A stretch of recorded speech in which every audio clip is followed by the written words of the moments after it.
Bonjour à tous et à toutes, si vous m'entendez, si vous me voyez ou pas. Bienvenue dans ce webinaire qui est le 5e de la série dans le cadre des programmes webinaires de l'EDEC. Le thème d'aujourd'hui, c'est l'excellence opérationnelle dans une PME industrielle. Je vais me présenter. D'abord, Pascal Chevrier, je suis consultant en RH et organisation et je passe la parole à mon collègue Pascal Repin qui va lui-même se présenter. Merci Pascal. Bonjour à toutes et à tous. Donc, je suis Pascal Repin, je représente MBJ, j'y suis consultant. Principalement, mes clients, ce sont des industriels de différentes filières et donc je vais co-animer ce webinaire avec Pascal Chevrier. On passe donc à un petit rappel du contexte. La filière automobile subit beaucoup de bouleversements actuellement liés à l'agenda environnemental, au développement des véhicules connectés et autonomes et aux nouveaux usages de la mobilité. Les crises actuelles, qu'elles soient économiques ou sanitaires, sont des accélérateurs de ces tendances. Et l'ensemble de la chaîne de valeur est impacté par ces différents bouleversements, avec des effets retard ou amplificateurs pour les différents acteurs, retard par l'effet stock, et puis pour le fait qu'il n'y ait pas de vision sur les tendances, et amplificateur par les variations rapides en plus ou en moins des niveaux de commande. Pour illustrer ça, deux petits graphiques qui illustrent l'évolution vers la fin du diesel. Celui du haut, c'est un graphique au niveau mondial qui montre l'augmentation d'ici 2030 de la part des véhicules électriques et des véhicules hybrides, et parallèlement la diminution de la part des véhicules diesel, puisqu'on part de 16% en 2018 pour être à 4% au niveau de 2030. Et puis celui du bas, qui est un graphique qui concerne l'Europe, montre d'une part le fait qu'on va vers une diversification du mode des différents véhicules, avec une diversité d'utilisation des véhicules, et puis parallèlement une attrition et une disparition de l'ensemble des véhicules diesel d'ici 2030. Là. Si je peux compléter, Pascal. Vas-y. On voit bien cette tendance. J'avais juste quelques éléments sur le mois de novembre 2020, où en France, les véhicules électriques, je ne parle même pas des véhicules hybrides, représentent maintenant 12% de la part de marché. Par rapport au mois de novembre 2019, c'est une progression de 220%. Voilà. Alors qu'en même temps, le marché automobile global, lui, c'est vachement restreint, puisqu'il a perdu plus de 20%. Donc on voit bien que la progression est très très très forte. On commence à avoir des parts de marché qui ne sont pas négligeables. Et puis parallèlement, donc une augmentation au fil des années de la diversification des types de véhicules et des modes de propulsion. Parce que là, on voit qu'on a essentiellement deux types de propulsion, alors que d'ici une dizaine d'années, on en aura une dizaine.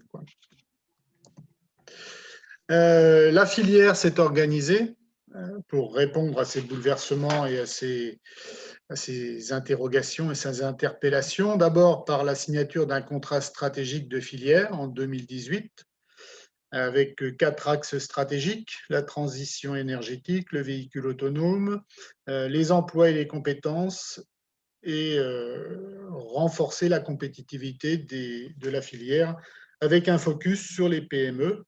Et puis, en avril 2019, en signant un EDEC, un engagement de développement de l'emploi et des compétences entre l'État et les branches de la métallurgie, de la plasturgie et du caoutchouc, avec différents axes là aussi, renforcer l'attractivité de la filière, augmenter le nombre d'alternants, anticiper les besoins en compétences et accompagner les entreprises exposées aux mutations technologiques. C'est là-dedans que l'on est dans ce parcours avec un appui individuel et collectif aux entreprises, essentiellement aux PME.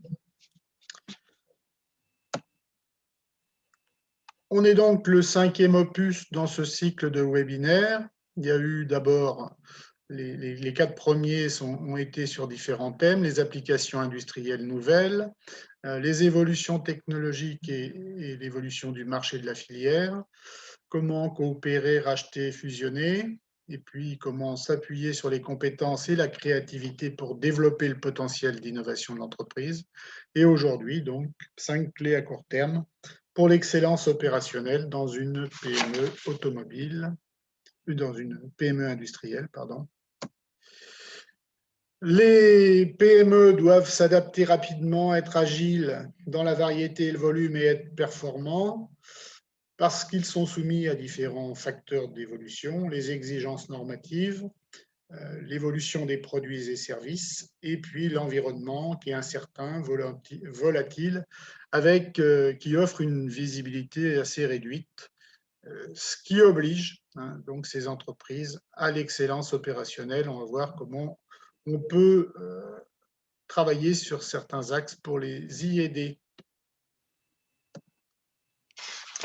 Alors, si on regarde la définition académique de l'excellence opérationnelle, c'est un état d'esprit, une façon différente de travailler pour toute l'entreprise qui conduit à un processus d'amélioration permanent ou amélioration continue et qui s'appuie sur la construction de la qualité à chaque étape des processus et le développement des hommes et des femmes de l'entreprise, chacun à son niveau, passe du rôle de spectateur à un rôle d'acteur.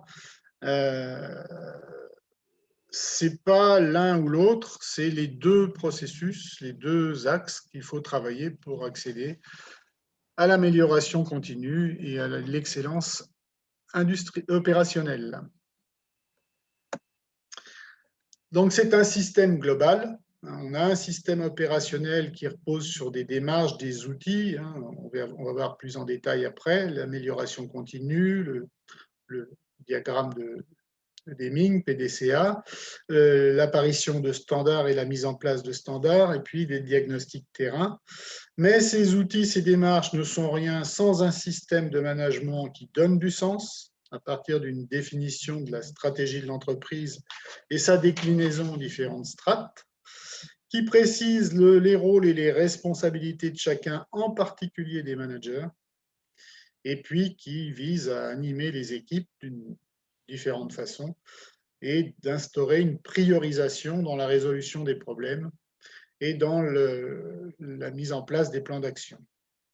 Mais c'est aussi plus globalement, un état d'esprit avec un respect des différents acteurs pour ne pas considérer que seuls les décideurs ont droit d'avoir des bonnes idées. Et puis le fait de développer une appétence au changement et un esprit d'amélioration continue. Voilà. Dans la pratique, plusieurs voies amènent à l'excellence opérationnelle. Bien sûr, une approche par des méthodes et des outils. On va en voir quelques-uns, on ne les verra pas tous, mais dans la suite de ce webinaire. Les 5S, le Kanban, les flux tirés, le Lean, le Six Sigma, etc., etc. Et une approche centrée sur les acteurs que sont les salariés de l'entreprise, hommes ou femmes, parce que pour développer une démarche pérenne d'amélioration continue, il faut que l'ensemble des acteurs de l'entreprise soient investis là-dedans. Et puis parce que ça passe par un développement des compétences, parce que ce sont les hommes qui font les produits et pas les systèmes. Ça ne sert à rien d'avoir des beaux outils si on ne sait pas les utiliser.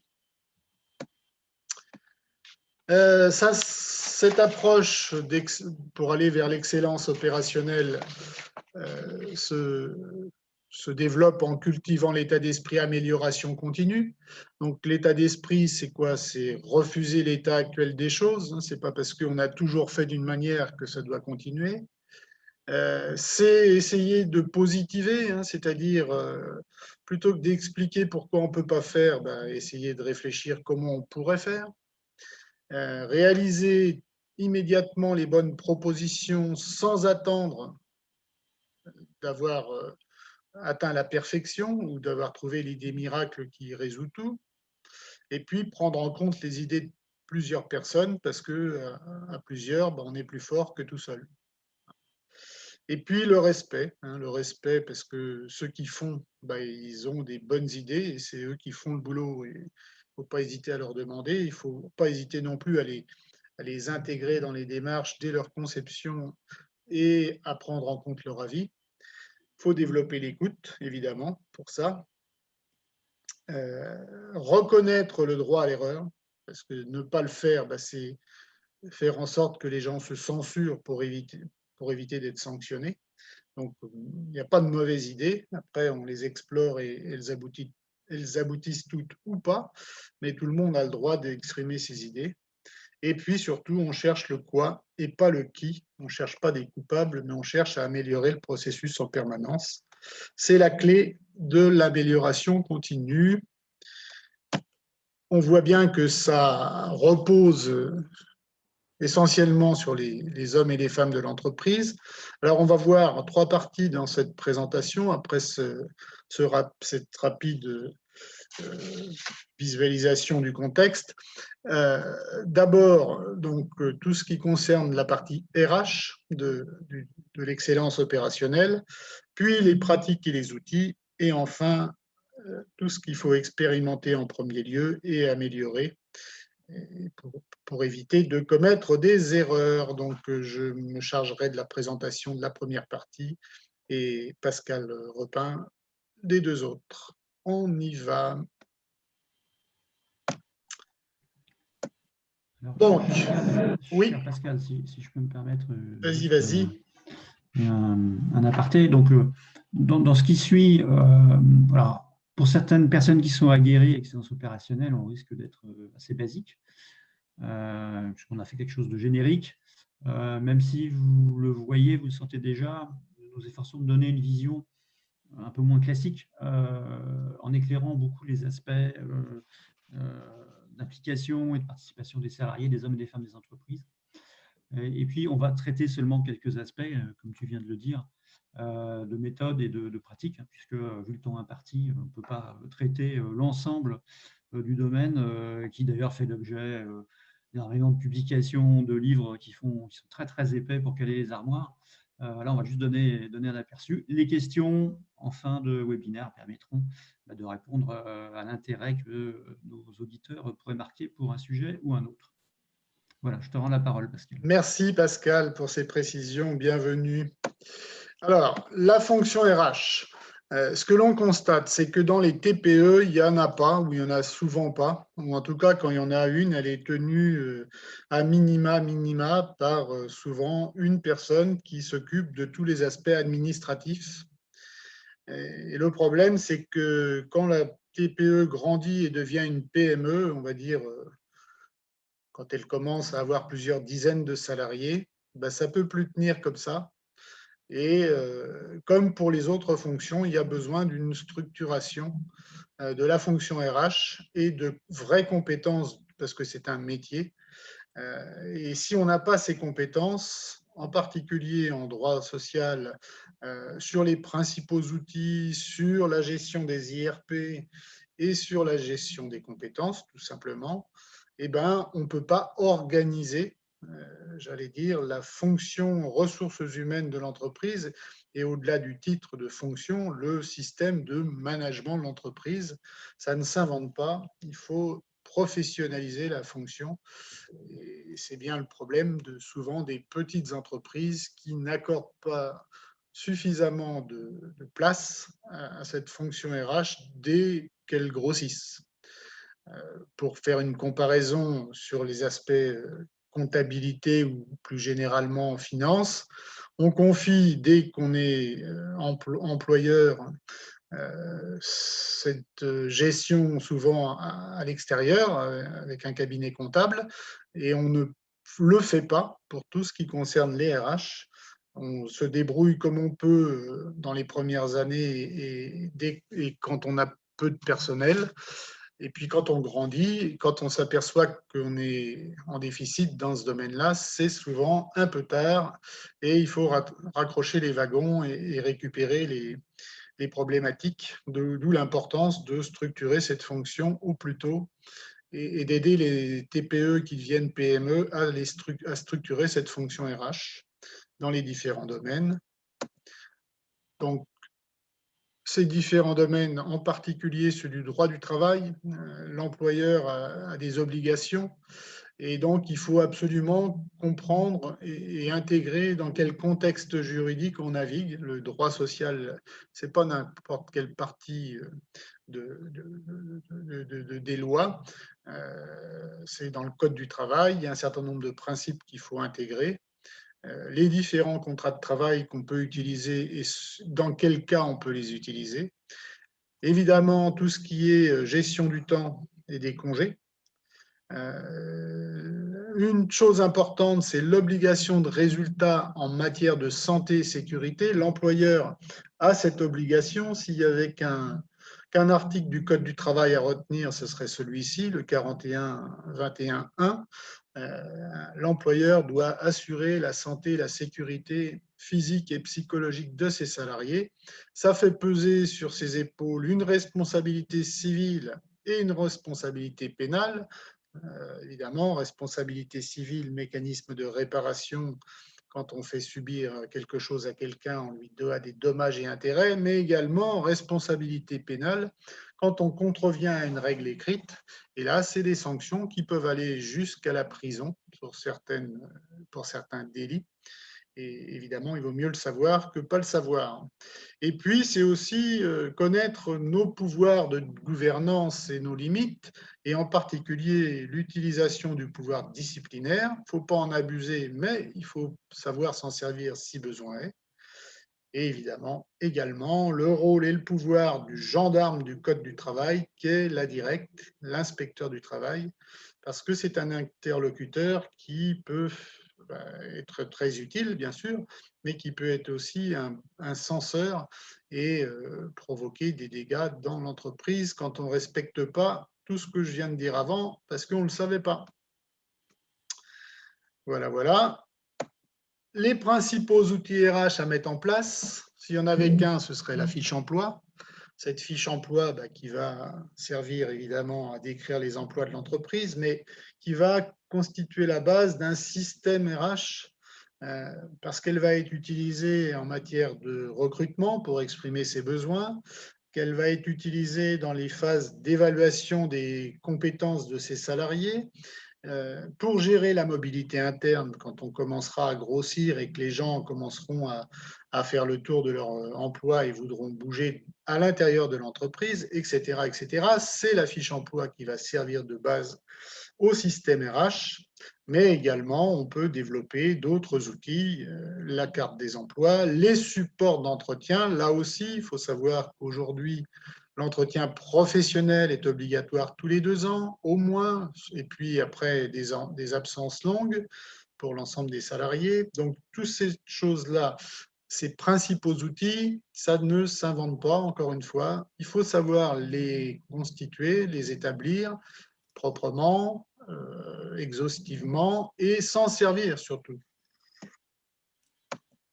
La gestion des institutions représentatives du personnel, pour parler juste. À partir de 11 salariés, l'employeur doit mettre en place le CSE, le comité social et économique. Et à partir de 50, ce fameux CSE obtient la personnalité juridique et voit ses moyens et ses prérogatives augmenter fortement. D'où l'intérêt de maîtriser la réglementation qui régit les relations entre cette instance et l'employeur, et aussi vis-à-vis des délégués syndicaux. Si vous avez des sections syndicales qui se créent, c'est avec elles, avec ces délégués syndicaux qui représentent ces syndicats de salariés, que vous devrez, que vous pourrez signer des accords pour essayer de mettre en place un dialogue social constructif autant que possible.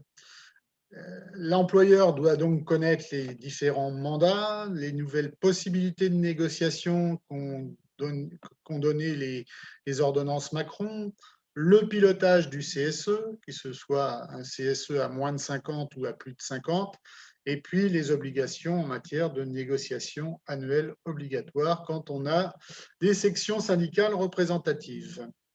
Tout ça, c'est à connaître et c'est souvent pas connu.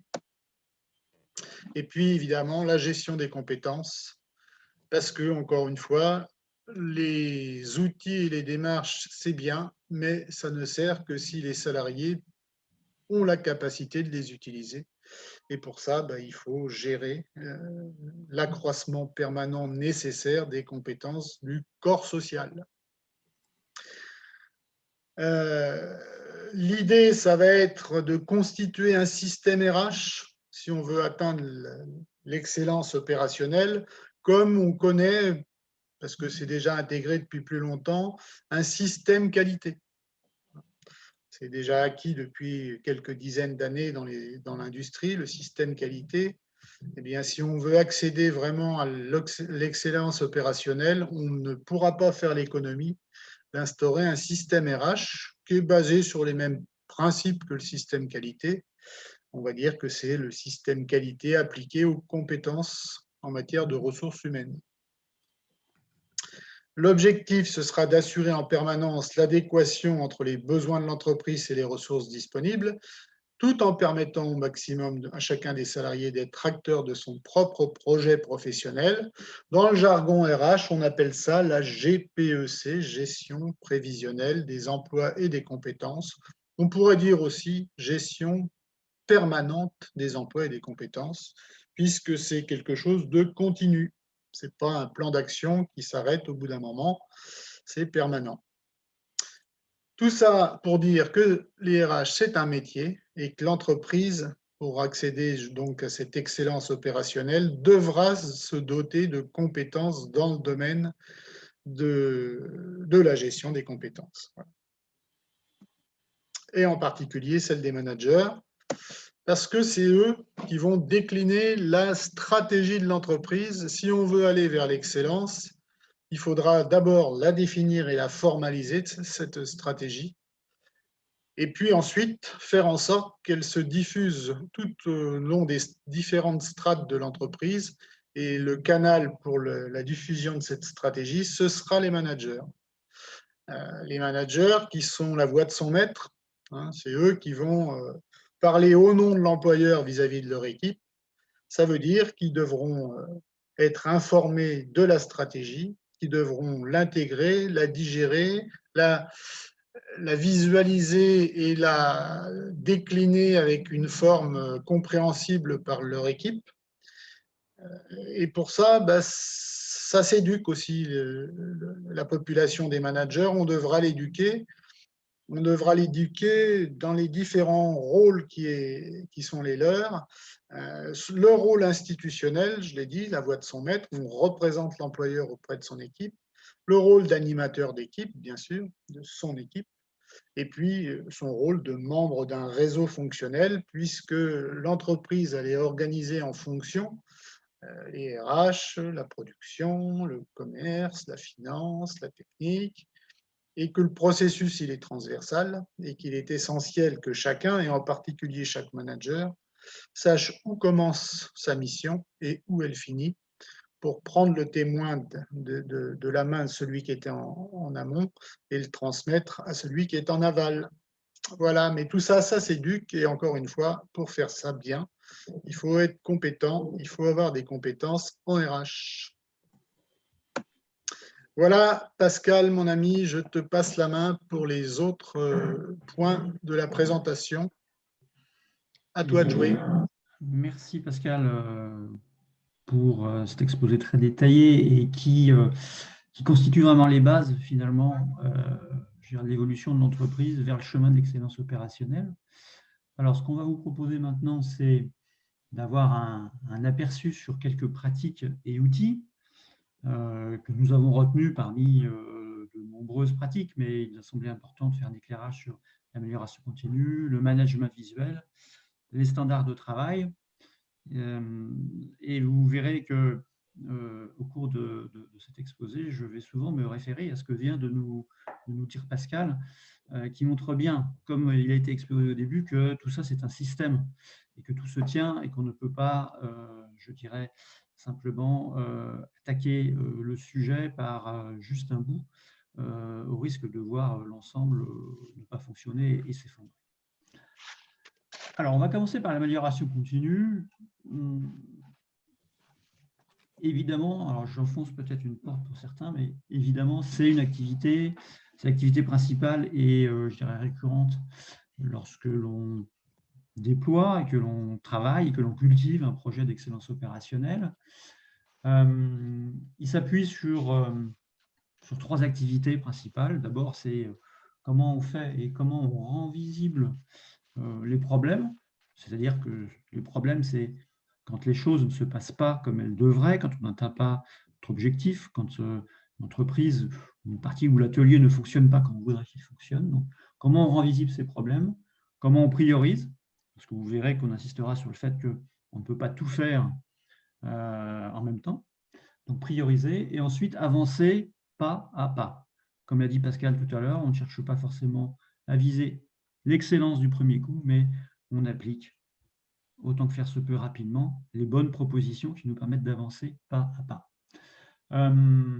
Ce principe, il est supporté par une méthode qui s'appelle la méthode du PDCA, avec une roue qui s'appelle la roue de Deming, du nom d'Edward Deming, puisque en fait, ce concept, ce cycle, c'est quelque chose qui a été développé au début du siècle dernier, dans les années 30, par des gens qui faisaient des statistiques, et qui a été déployé par M. Deming, qui a aussi beaucoup travaillé sur le management de la qualité en entreprise. Donc, ça vient de l'anglais, Plan, Do, Check, Act, et le plan, il faut vraiment bien le traduire, puisque ça veut vraiment dire je réfléchis avant d'agir. C'est-à-dire j'identifie, je caractérise ce qui se passe, j'identifie les causes et je prépare mon plan d'action. Voilà. Je ne me précipite pas sur la première idée qui me vient et qui, me semble-t-il, me permet de résoudre le problème. Là, on est plutôt dans une phase d'observation, de discussion, avant d'aller à l'action trop rapidement. Le do, je passe à l'acte, je teste les causes possibles et les contre-mesures que je mets en face des causes.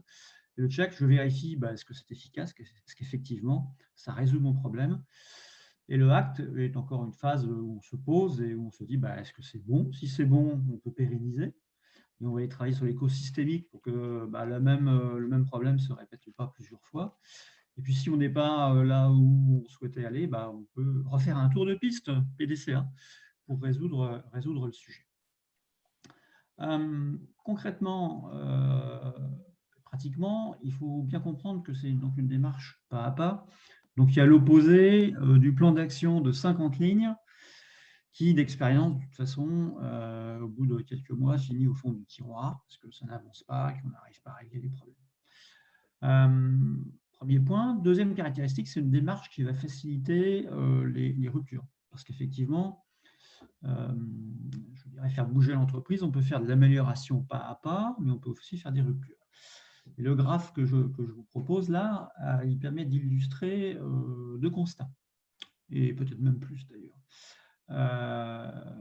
D'abord que grâce à l'amélioration continue, quand on fait une rupture, la marche elle est moins haute que si on ne l'avait pas fait. Ça permet aussi de ne pas repartir en arrière, voilà, comme je le montre en rouge sur ce graphe, où finalement l'efficacité ou le gain ou les délais de livraison, on repart en arrière, on repère de la compétitivité sur le sujet. Mais surtout, ce que l'on constate, c'est qu'en fait, le fait de mettre en place l'amélioration continue, ça développe un état d'esprit, on a parlé de l'état d'esprit tout à l'heure, un état d'esprit de remise en cause, de recherche d'amélioration, et qui est un esprit du coup qui prépare les gens à des changements un peu plus radicaux quand on fait une évolution de rupture. Donc ce graphe, il montre donc que l'amélioration continue et l'amélioration de rupture sont compatibles, mais plus que ça, c'est même complémentaire, voire il faut pratiquer les deux. Sur le slide suivant, alors je voulais illustrer par deux sujets, ce point d'amélioration continue, mais de rupture. On est tous d'accord pour dire que la crise sanitaire qu'on vit, c'est une vraie rupture, que ça oblige les entreprises à faire des ruptures. Et j'ai pu lire ou voir d'autres webinaires avec des témoignages d'entreprises qui montrent qu'elles pratiquaient l'amélioration continue, et elles expliquent que du coup, leurs équipes ont été beaucoup plus agiles et réactives face à la crise sanitaire. Voilà, en particulier, lorsque les entreprises ont réouvert vers la fin du premier confinement, eh bien, celles dans lesquelles, dans les ateliers, par exemple, l'amélioration continue était pratiquée, eh bien, les équipes ont été beaucoup plus rapides, beaucoup plus agiles pour mettre en place les gestes barrières. Autre exemple, Aramis Auto, qui vend des véhicules, eh bien, explique que parce que ces équipes font de l'amélioration continue, elles étaient prêtes à revoir, et c'est ce qu'ils ont fait, ils ont revu tout leur processus de livraison et de remise des clés des véhicules neufs aux clients, qui ne pouvaient plus se faire dans les locaux d'Aramis, puisqu'ils étaient fermés. Et donc, ils ont mis en place tout un processus de livraison à domicile, tout en respectant les gestes barrières. Et ils ont fait ça, je ne vais pas dire de bêtises, ils ont fait ça en quelques semaines, je dirais, mais très rapidement. Donc, ça montre bien que voilà, le fait de s'y préparer, eh ben, ça nous permet d'aborder les crises de manière plus sereine. Sur ce slide, on va revenir sur l'aspect humain de la chose, puisque amélioration continue. Voilà, on va bien sûr, et les ingénieurs qui nous écoutent, ils vont penser machine, processus et autres, mais pas uniquement. C'est aussi une amélioration continue des personnes, c'est le développement des personnes. Premier point. Et ça se traduit par quoi? Ça se traduit parce que ça devient un entraînement régulier des équipes à résoudre les situations quand ça ne se passe pas, comme on l'avait prévu. Donc, c'est un entraînement à travailler en équipe, puisque c'est une pratique qu'on fait en équipe. C'est un entraînement à identifier les problèmes, à prioriser, à expérimenter et essayer. Et donc, comme je vous l'ai dit, ça rend plus agile. Je vous ai donné quelques exemples. Et puis, ça permet aux personnes d'apprendre, puisque c'est en faisant, en se trompant parfois, et on a dit qu'on avait le droit à l'erreur, que l'on apprend. Et pour conclure, j'aime bien résumer la philosophie de l'amélioration continue par cette phrase: savoir résoudre les problèmes, sous-entendu les vrais problèmes, plutôt que de résoudre tous les problèmes. Mon fameux plan d'action, 50 lignes qui reste au fond du tiroir. Voilà pour cet éclairage sur l'amélioration continue. Le deuxième point sur lequel on voulait échanger, c'était le management visuel. Donc, c'est un des outils du Lean, de l'excellence opérationnelle. Et comme tous les outils d'excellence opérationnelle, ce n'est pas un but en soi. On ne fait pas du management visuel parce que le patron a décrété qu'on faisait du management visuel. En fait, ça cache d'ailleurs pas mal d'objectifs. D'abord, c'est un moyen efficace, alors qui nécessite, qui est un peu exigeant, mais qui est quand même efficace, pour, je dirais, rendre pratique les deux principes qu'on a énoncés tout à l'heure, qui était le principe du respect. Les gens ont le droit d'exprimer leur opinion et ils savent ce qui se passe sur la poste de travail, donc ils peuvent l'exprimer. On cherche les événements et pas les coupables. Donc le respect d'une part et l'amélioration continue d'autre part. C'est un moyen d'outiller ces deux aspects.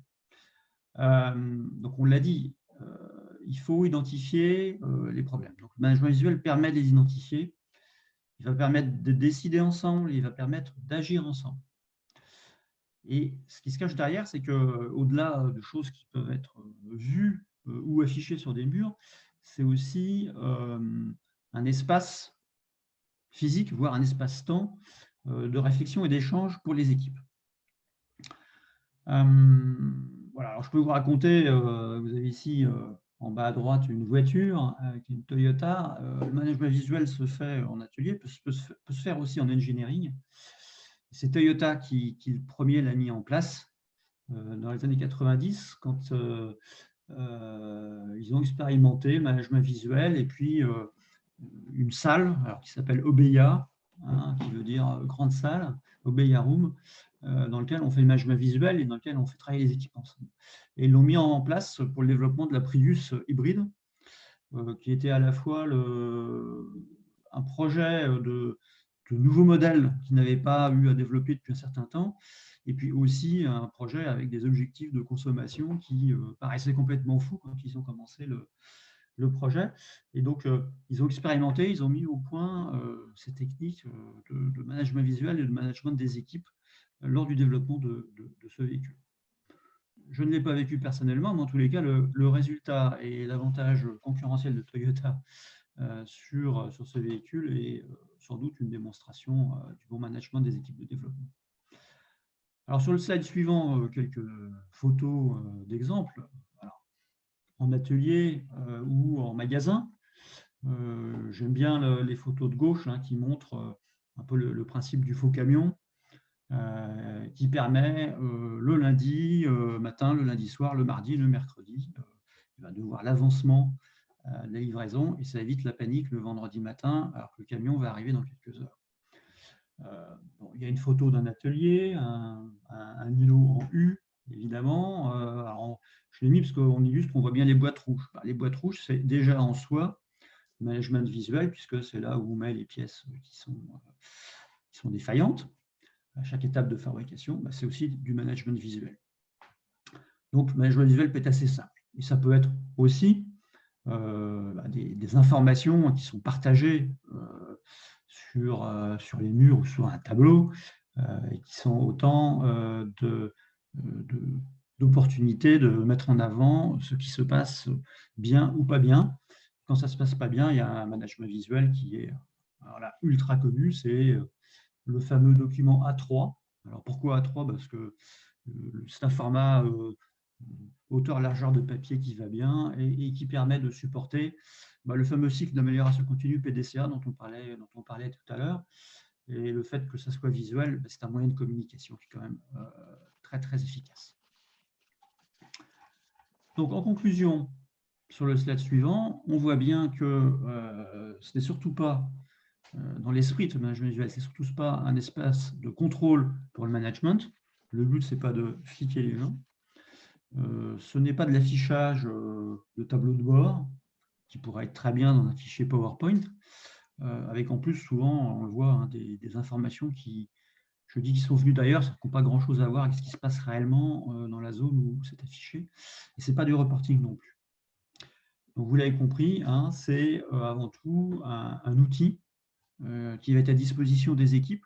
Donc souvent, il est créé par les équipes elles-mêmes. Un outil pour rendre visible la situation par rapport à un objectif qu'on s'est fixé. Un espace d'échange et de réflexion. Est-ce qu'on a atteint ce qu'on voulait faire aujourd'hui? C'est quoi les difficultés? Comment on travaille ensemble pour les résoudre? Quelles actions? Donc, c'est un support à l'amélioration continue. Je souhaiterais aussi préciser que management visuel, il y a deux mots, il y a management et visuel. Sur l'aspect management, en fait, il y a un certain nombre de pratiques à mettre en place, comme des routines de management. Le manager vient travailler avec ses équipes sur ces sujets. Ça peut être des routines avec la direction, avec deux intérêts et deux axes forts. Le premier intérêt, ça peut valoriser le travail qui est fait par l'équipe. Moi, je l'ai vécu, puisque l'équipe va pouvoir mettre en avant ce qu'elle réalise, les difficultés, comment elle s'y prend pour s'améliorer. Et puis, aussi, deuxième axe dans le management, ça suppose un positionnement des managers qui est un peu différent. Comme l'a dit Pascal tout à l'heure, ce n'est pas le manager qui sait tout et qui décide tout dans son bureau. Il va plus là être en facilitateur et il va souvent poser la question en quoi je peux vous aider? Comment je peux vous aider pour prioriser et comment je peux vous aider pour choisir la bonne façon de travailler, la bonne méthode pour résoudre les difficultés que vous avez mis en avant. Voilà pour l'aspect management visuel. Sur le slide suivant, le dernier éclairage qu'on voulait donner, alors il est un peu plus ardu, c'est les standards de travail. Sur ce slide, ce que je voulais mettre en évidence, c'est qu'on peut avoir une volonté de rechercher de la productivité, et ça paraît tout à fait logique. Le standard de travail peut, pour certains, se dire c'est parfait, je vais pouvoir avoir un personnel complètement interchangeable. Dans ces cas-là, on est plutôt dans une approche où on va définir des instructions au poste, qui souvent d'ailleurs ont été définies par le bureau des méthodes, avec l'aide de l'industrialisation. Mais là, le risque, c'est d'arriver à une façon de travailler qui est un peu statique et un peu étroite. Ce sont des procédures qui ont un certain nombre de risques. C'est pour ça que j'ai mis un panneau attention danger. Alors, l'aspect risque, ça peut être de générer du stress auprès des opérateurs, parce que finalement, la façon dont on leur demande de travailler, elle n'est pas forcément très bonne, et donc ça va les mettre dans une situation difficile.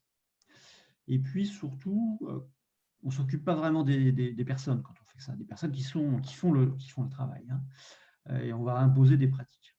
Alors, c'est mieux que rien, c'est sûr, mais je dirais en cas d'imprévu, c'est pas forcément, ça ne va pas servir à grand-chose. L'idée du standard, au contraire, c'est de proposer une vision système de ce qui se passe dans l'atelier. Pourquoi vision système? Parce qu'on va y intégrer des critères de temps de cycle, on va y intégrer les objectifs de qualité, et surtout, on va identifier ce dont la personne a besoin pour réaliser la séquence de travail. Alors, c'est est-ce qu'il faut beaucoup de stock, peu de stock, comment je le mets en ligne, quels sont les outils que j'utilise. Et puis surtout, le standard, il n'est pas figé. Et par l'amélioration continue, avec les opérateurs, on va le faire évoluer. Alors, c'est souvent le rôle qu'on assigne au team leader dans les ateliers. Et donc, ça, c'est l'affaire des gens de terrain. Donc, vous voyez que là, une fois de plus, sur ce sujet, l'idée, c'est de s'occuper des personnes qui font, pour les aider à faire en sorte que les 8 heures de travail qu'ils font au poste ou devant leur bureau sur une console CAO ou autre, ça se passe bien parce qu'ils sont acteurs aussi des bonnes pratiques et de leurs évolutions. Donc, vous l'avez compris, il y a une grande différence entre standard de travail et procédure. La procédure a dit ce qu'il faut faire dans une situation donnée. Le standard, il est plus large. Il va expliquer, il va dire ce dont on a besoin. Il va donner des clés de savoir et de savoir-faire pour faire bon. Et il n'est pas statique, puisqu'il traduit à un moment donné la meilleure façon de procéder d'une équipe. Mais ça, c'est quelque chose qui, forcément, puisque c'est à un moment donné, est apte et est encouragé à être évolué. Et donc, on voit bien qu'on va retrouver là encore un aspect, comme dans l'amélioration continue, d'entraînement et d'apprentissage des équipes. Et qu'il y a un lien fort entre le standard de travail et l'amélioration continue dans le PDCA tel qu'on l'a vu. Pourquoi? Parce que sans standard de travail, on n'a pas une base, on a beaucoup de volatilité. Donc, c'est difficile de mener, sans base solide, c'est difficile de mener un processus d'amélioration continue. Et de même, sans amélioration continue, les standards les standards de travail qu'on met dans l'atelier ou dans l'ingénierie, ils deviennent obsolètes, ils deviennent désuets et ils se transforment en procédure, exactement ce qu'on voulait éviter. Sur le slide suivant, pour être un petit peu plus concret, il ne nous échappe pas que ces standards de travail, ils ont un objectif très opérationnel. Hein. C'est réduire, par exemple, la variabilité, c'est un respect de cadence, c'est de la qualité, parce qu'on va faire les mêmes tâches dans le même ordre, donc on n'oubliera pas d'aller vérifier le serrage de la vis. Et donc, ça a plein de bonnes intentions et plein d'intérêts. On va éviter les gaspillages et on l'a vu, ça aide à la résolution de problèmes. La question, c'est comment je le fais accepter par les gens du terrain, parce qu'effectivement, contrairement à une procédure qui vient du bureau des méthodes, le standard, ça ne s'impose pas. Alors, quelques clés pour faire en sorte que ça soit accepté, voire avec une bonne appropriation des équipes. Il y a 3 points. Le premier, c'est les sujets qui tournent autour de la sécurité et les aspects sécurité au poste peuvent être traités par du travail standardisé. Le deuxième chose à faire, c'est d'utiliser ces standards pour la formation et l'intégration des nouveaux arrivants dans l'entreprise, dans l'atelier ou dans l'ingénierie. Et le troisième moyen d'introduire cette pratique, c'est de faire le 5S. On en reparlera un peu plus tard pour vous expliquer qu'en pratiquant le 5S, non seulement on a un atelier qui est propre, mais on a introduit un certain nombre de principes et de méthodes auprès des personnes qui le pratiquent. Nous arrivons à la dernière phase où on souhaitait mettre en avant, je dirais, des choses, des recommandations pratico-pratiques pour répondre à deux questions. Par où je commence et comment je fais pour ne pas faire d'erreur? Alors, par où commencer? Finalement, c'est sur ce slide que l'on voit que notre exposé a une certaine cohérence et se tient, puisque la première chose, c'est, si vous voulez que les gens soient impliqués, c'est donner du sens à la démarche. Et c'est le rôle du chef d'entreprise, de son management. On en a parlé tout à l'heure, lorsque Pascal nous a parlé de la capacité des managers à décliner la stratégie de l'entreprise. C'est exactement de cela dont on parle. Hein, quand on se pose la question, quel est notre challenge? Pourquoi on fait ça? Et donc, pourquoi, en deux mots, pourquoi on veut lancer un programme d'excellence opérationnelle? Ça, c'est la première chose à faire. Ça va donner du sens pour les opérateurs, pour les ingénieurs, pour les techniciens, au projet qu'on veut mener. Ensuite, ce qui est important, c'est de construire un environnement de travail qui soit stable. Vous imaginez bien que si ce n'est pas stable, s'il y a des problèmes de sécurité, si autre, ça va être compliqué d'attaquer un programme d'excellence opérationnelle. Mon premier but, c'est un environnement stable. Il y a quelques clés pour ça, c'est les aspects sécurité, le 5S au poste, et puis la formation au poste. Ça, c'est trois éléments qui doivent être bien travaillés avant d'aller attaquer des sujets plus ambitieux. Et puis ensuite, deuxième conseil, je dirais, on a répété au cours de notre webinaire dans l'amélioration continue, il faut traiter les problèmes, il faut les faire apparaître. On a dit qu'il faut prioriser parce qu'on ne pourra pas tout faire. Et c'est bien le principe de l'amélioration continue. Alors, quelques questions simples à se poser pour choisir si on attaque ce sujet ou pas. C'est ce que j'appelle le tamis pour décider. Le premier point, c'est la sécurité des personnes. La deuxième question, c'est quelle est la force de l'impact de cette difficulté auprès de mon client. Troisième point, est-ce que c'est cohérent avec le challenge, avec la stratégie de l'entreprise? Dernière question, c'est est-ce que mon problème est récurrent?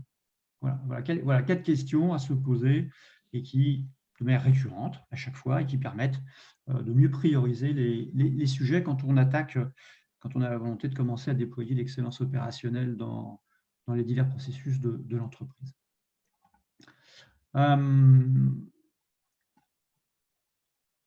La priorisation, on l'a vu, elle est importante, ça sera le rôle du manager. Alors, le 5S. Le 5S est intéressant. Je l'ai pratiqué et dans la littérature, on voit bien que, et à juste titre, je vais vous le démontrer, que c'est bien une première pratique qu'il faut faire pour commencer à toucher du doigt cet état d'esprit et les façons de faire l'excellence opérationnelle. Parce que le 5S, ça ne se réduit pas à l'injonction range ta chambre, range ton atelier. Ça va beaucoup plus loin que ça. C'est une séquence d'apprentissage, en fait, de l'état d'esprit et des outils d'excellence opérationnelle.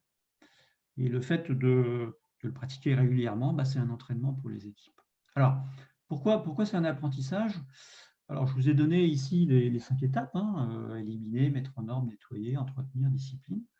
Alors, si on regarde éliminer, éliminer, c'est virer tout ce qui ne sert à rien sur le poste de travail.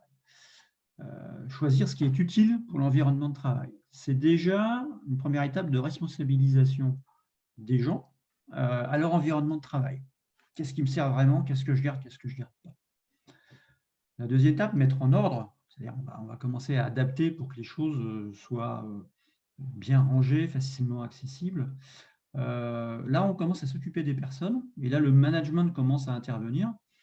Puisque si, dans la première étape, il leur a demandé de s'engager à trier, dans la deuxième étape, c'est lui qui va être mis à contribution, puisqu'il va forcément les aider à organiser leur environnement de travail et va mettre un peu d'argent pour rajouter des étagères, un peu de management visuel, des tiroirs, des choses qui vont bien pour que les choses soient aménagées, du marquage pour que les choses soient, chaque chose à sa place.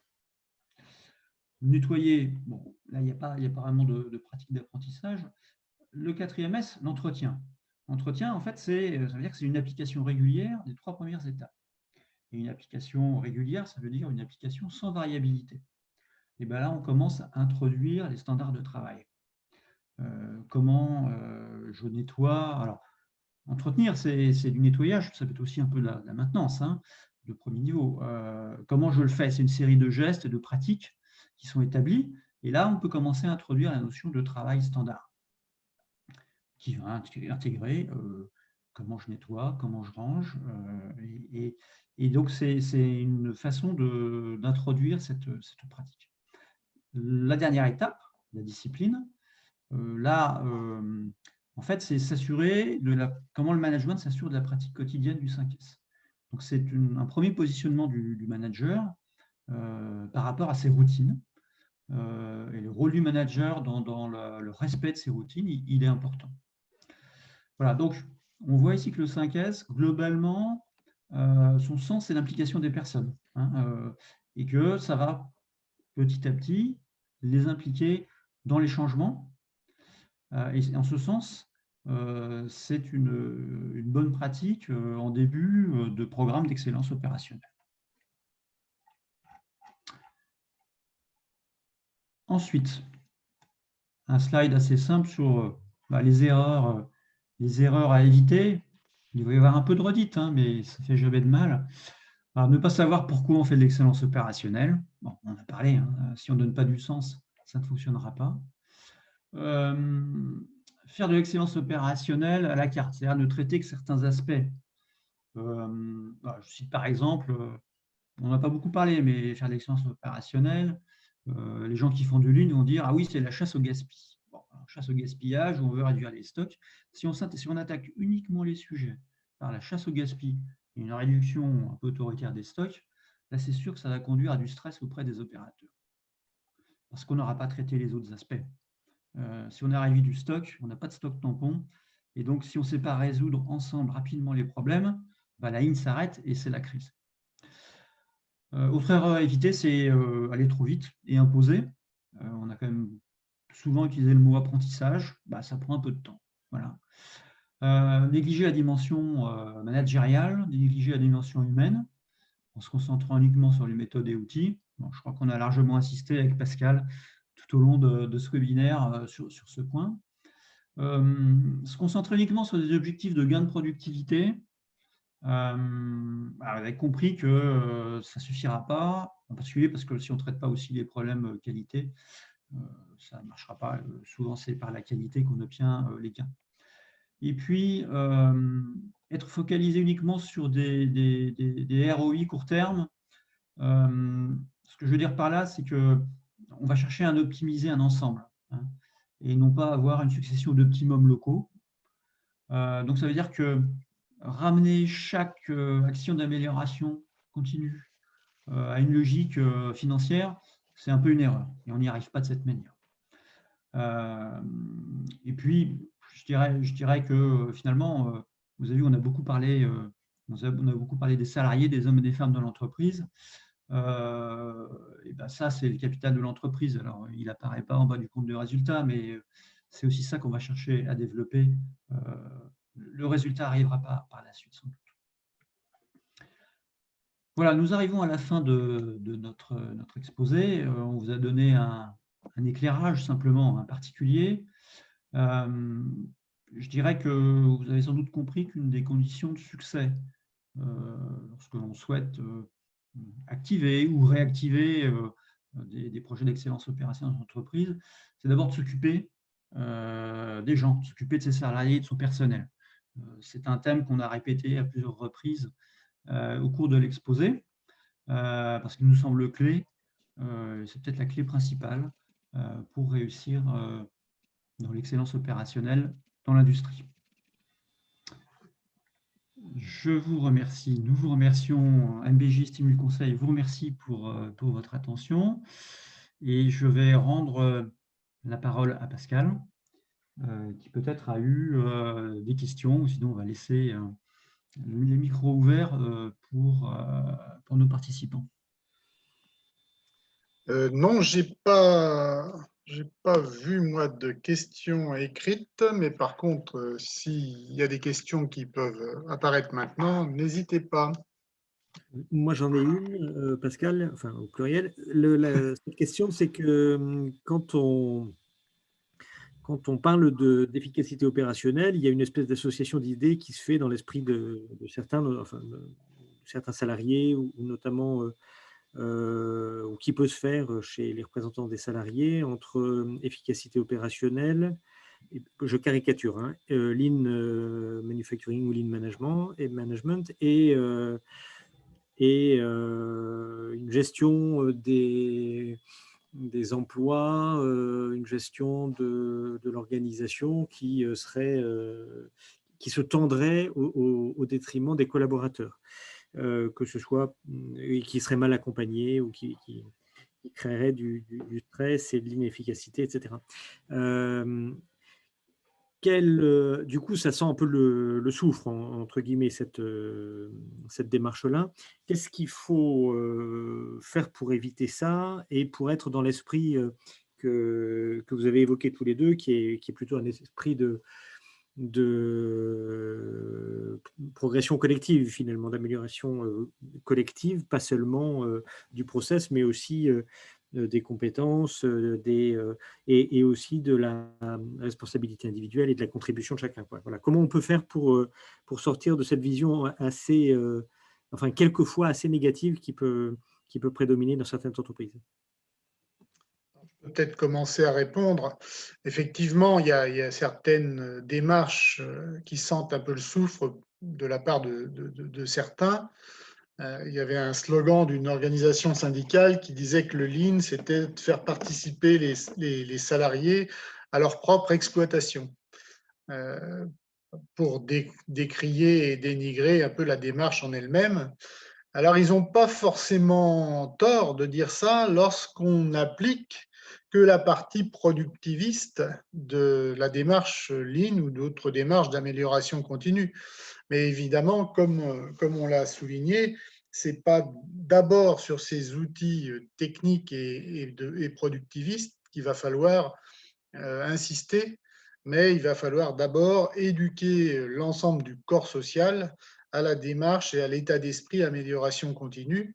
Et un des premiers axes de l'amélioration continue, c'est de faire en sorte que chacun puisse s'exprimer et donne son avis et sa décision, et participe par son expression aux décisions qui sont prises sur le terrain, et que ce n'est enfin, c'est d'abord des démarches qui font participer l'ensemble des salariés et qui sont l'inverse, on va dire, du taylorisme, où il y avait des décideurs d'un côté et des exécutants de l'autre.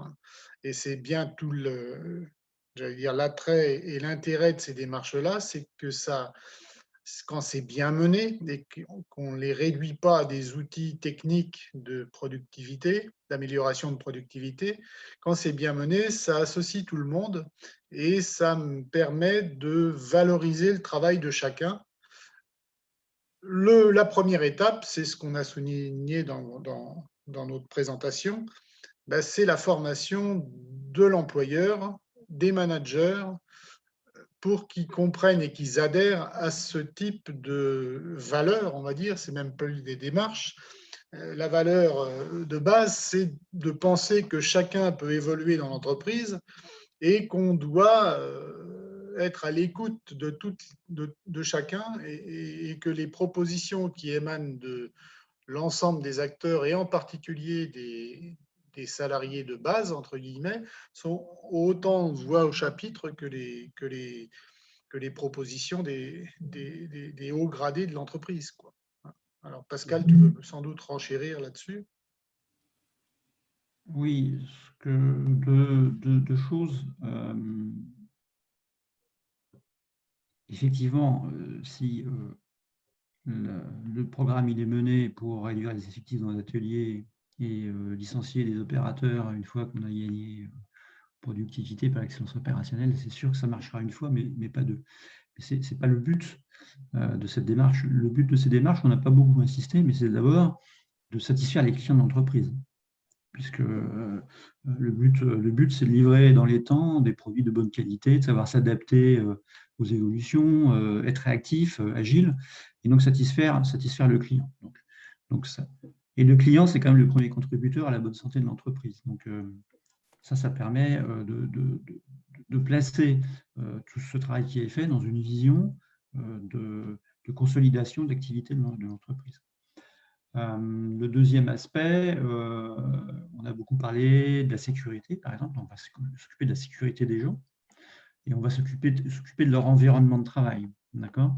Donc, le but aussi de l'excellence opérationnelle, c'est de faire en sorte de donner les moyens à tout à chacun de faire le travail, les actions qu'il doit réaliser dans les meilleures conditions possibles pour un meilleur résultat. Donc, on s'occupe des personnes. Donc, le but, ce n'est pas de les mettre sous stress. La mauvaise application de l'excellence opérationnelle, c'est de les mettre sous stress, comme tu le décris. La bonne application, c'est de les mettre dans les bonnes conditions pour réussir leur journée de travail, faire en sorte que les choses se passent correctement. J'ai un exemple d'une entreprise de transport public historique qui a des ateliers de maintenance. Non, c'est ça ? Voilà, où elle pratique l'excellence opérationnelle.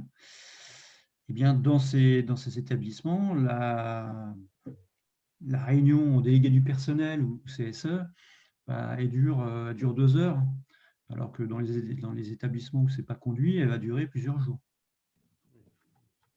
Voilà, donc je pense que ça traduit ou ça résume aussi ce témoignage résume aussi comment ça s'articule avec les relations et le travail fait par les représentants du personnel, les IRP. Et alors, du coup, est-ce que la mise en place de ce genre de démarche d'amélioration continue ou d'excellence opérationnelle est rendue possible par la qualité du dialogue social, ou est-ce qu'elle nécessite d'abord une qualité de dialogue social ?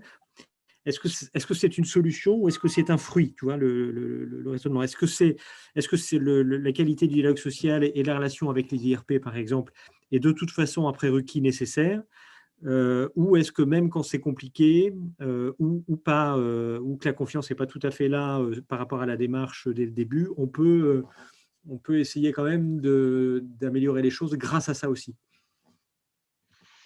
Je dirais que ça dépend du contexte dans lequel évolue l'entreprise.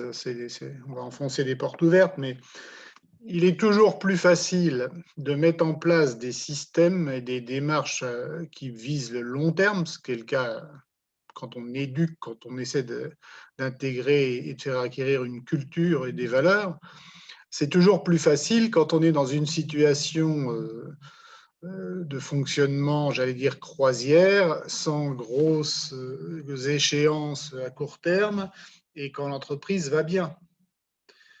Si on est dans ce cas-là, on pourra travailler parallèlement sur les différents registres, à savoir l'éducation du corps social, la conviction à mettre vis-à-vis des managers et pour les faire adhérer, et des représentants du personnel pour qu'ils soient au moins dans l'expectative face à la mise en place de telles démarches et pas dans l'opposition par principe. Donc, il faudra essayer de convaincre. Et puis, bien entendu, l'apprentissage nécessaire pour l'ensemble des acteurs, en particulier les acteurs de terrain, les opérateurs, que ce soit dans les fonctions support ou dans les ateliers. Ce sera plus facile à froid que à chaud si on est amené à travailler avec des échéances court terme pour sauver l'entreprise ou pour remettre à flot une compétitivité qui est dégradée, mais qu'on n'a pas le temps de se retourner. Alors après, oui, on enfonce des portes ouvertes en disant ça, mais c'est un peu la poule et l'œuf, quoi. on peut travailler sur plusieurs choses à la fois et on ne peut pas dire que l'un est le résultat de l'autre, mais que c'est concomitant ou que chacun participe à l'ensemble de la démarche. Enfin, en tout cas, c'est mon avis. Je ne sais pas ce que tu en penses, Pascal. Je partage. J'ai pas... De toute façon, l'erreur, ça serait sans doute d'attendre d'avoir, entre guillemets, normalisé les relations sociales au sein de l'entreprise avant d'attaquer un programme d'excellence opérationnelle. Donc, c'est des choses qui se mènent en parallèle, avec une adaptation au cas par cas sur l'entreprise, évidemment. Mais les deux se nourrissent en quelque sorte. Oui, oui, je pense aussi. Il faut que vraiment l'ensemble du corps social progresse à la même vitesse. C'est le principe de l'acceptation du changement, on va dire. La problématique de maîtriser l'acceptation du changement dans un système, dans une communauté, c'est de bien estimer quelle est la pente maxi acceptable par le corps social du changement. Le problème, c'est que c'est difficile de modéliser cet angle de pente maxi. On ne le connaît que lorsqu'on atteint la ligne de rupture, quoi. Donc, moi, j'aurais tendance à dire qu'effectivement, comme tu dis, Pascal, les uns et les autres se nourrissent et qu'il faut essayer de travailler en parallèle sur tous les registres, quoi. L'apprentissage des opérationnels, la formation et la montée en puissance des managers, la capacité de l'équipe de direction à formaliser la stratégie et à la rendre exploitable par l'ensemble des strates de l'entreprise, et puis la nécessaire adhésion, ou en tout cas au moins le crédit que devra donner les IRP, que devront donner les IRP à ce type de démarche sans les condamner à l'avance. Il faut travailler, à mon avis, en parallèle sur les différents registres, quoi. J'ai une dernière question sur parce qu'on a beaucoup dans les webinaires précédents parlé d'innovation technologique, et c'est aussi le sujet de celui de janvier, alors avec des angles différents à chaque fois, mais est-ce que l'amélioration continue et la performance industrielle, opérationnelle, telle que vous l'avez décrite là, c'est-à-dire dans la mesure où elle permet d'améliorer évidemment la qualité, la capacité de réaction et d'adaptation de l'entreprise et du groupe social, effectivement, du personnel, enfin des collaborateurs, dans la mesure où elle responsabilise aussi peut-être un peu plus le management intermédiaire, est-ce qu'elle a aussi un effet, parce que on n'en a pas parlé jusque-là, mais est-ce qu'elle a aussi un effet sur sa capacité à innover, pas seulement à s'adapter et améliorer ses processus, mais aussi à faire remonter? Est-ce que c'est quelque chose qui s'observe? Parce qu'à l'origine, le toyotisme, c'est ça aussi, une des forces historiques de Toyota, et ça s'est vu d'ailleurs, y compris sur l'électrification, par exemple, il y a quelques années.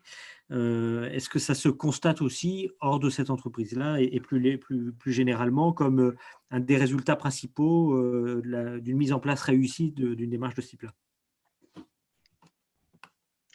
Pascal, je te laisse peut-être répondre d'abord là-dessus. Alors, c'est une très bonne question. Par où je peux... Bon, tu cites lié effectivement Toyota, qui pratique, entre guillemets, l'excellence opérationnelle dans beaucoup de domaines, y compris donc, en production. C'est ce qui a été découvert en premier, mais aussi dans tout ce qui est ingénierie et innovation. Il y a d'autres exemples d'entreprises qui le pratiquent. Thales, par exemple, le pratique. Et effectivement, d'abord parce que cet état d'esprit, il n'y a pas de raison qu'il ne puisse pas être proposé, cultivé, amélioré dans plein d'activités de l'entreprise, y compris dans les services supports. Vous avez des gens un constructeur de camions qui, sur tout ce qui est traitement des payes et traitement des factures, a mis en place de l'excellence opérationnelle. Alors, ça s'appelle le lean service à ce moment-là. Donc, les principes, on va les retrouver. Donc, il n'y a pas de raison de couper. Et dans l'industrie, d'ailleurs, souvent, entre produits et process de fabrication et manufacturing, les liens sont de plus en plus ténus, complexes, et on ne peut pas les séparer. Et donc, un certain nombre de principes et de compétences tels qu'on les a exposés tout à l'heure, eh bien, sont autant de pratiques et de compétences qui peuvent aider à l'innovation. J'en citerai un, par exemple, les standards de travail, d'accord, qui peuvent être des standards de conception, d'accord, dans le même état d'esprit. Eh bien, le premier mérite, c'est que ça permet de savoir ce qu'on sait et ce qu'on ne sait pas sur nos produits, nos technologies, les caractéristiques, les performances des produits, les technologies qu'on utilise. Donc, c'est déjà une première base de connaissances pour attaquer l'innovation. Et il y a d'autres, je pourrais citer d'autres cas.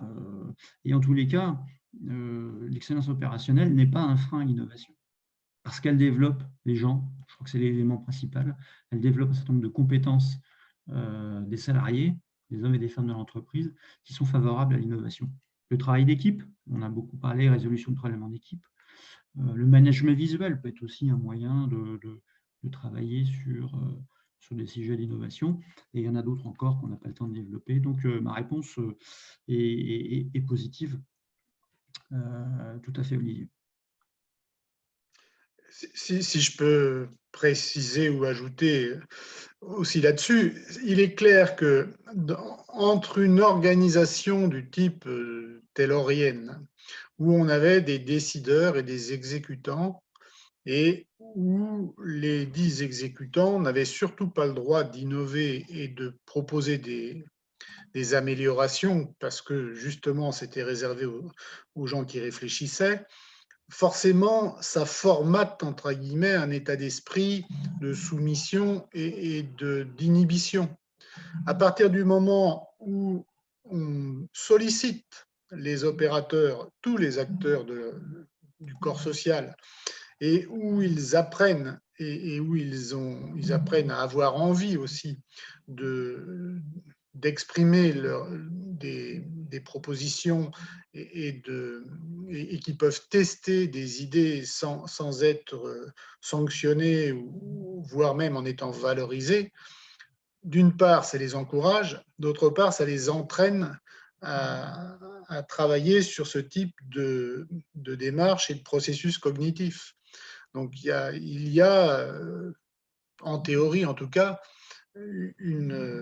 j'allais dire, une facilitation à l'innovation avec ce type de démarche, plus qu'avec des fonctionnements très classiques par silo, comme on le connaissait encore il y a quelques dizaines d'années, quoi. Je ne sais pas si ça répond à ta question, Olivier. Et si je peux me permettre, en guise de conclusion là-dessus, on a beaucoup parlé de résolution de problèmes au cours de notre exposé. Eh bien, innover, c'est justement résoudre les problèmes chez le client. D'accord ? L'innovation, c'est amener quelque chose de rupture, mais qui est utile à son client. Alors, client intermédiaire ou client final. Et donc, voilà, si on dit que l'excellence opérationnelle, c'est en partie faire en sorte que les équipes sont agiles à la résolution de problèmes, et ben donc, si elles sont agiles à la résolution de problèmes, elles sont agiles à résoudre les problèmes du client, et donc elles sont plus agiles dans l'innovation. Ok. Merci tous les deux. S'il n'y a plus de questions, on peut mettre fin à ce webinaire. Merci à tous. Et vous pouvez le retrouver sur le site de l'OPCO. Merci. Merci.